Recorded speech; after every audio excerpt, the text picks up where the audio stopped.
In this video, we are going to continue with the COUNTIF example, and we are going to see that if I want to extract how many students have obtained A grade, how many of them obtained A plus, B plus, and so on. But I don't want to repeatedly apply the formula. How can I effectively define the formula which saves me a lot of time? So I'll use the same formula of COUNTIF equals to COUNTIF range.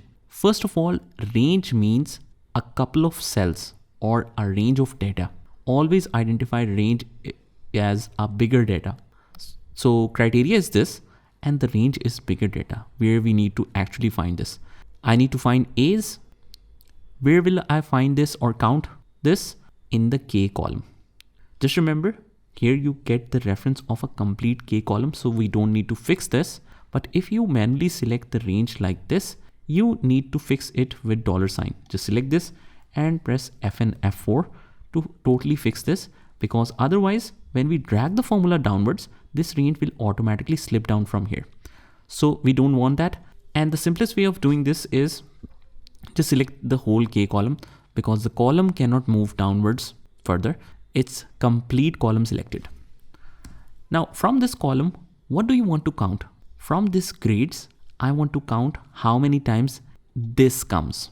So instead of writing it manually like we did in the absence, I just wrote A.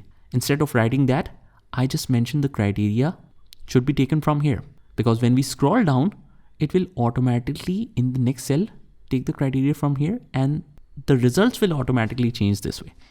So it's able to count that only one person has obtained A grade. Let's double click to send it down, and boom.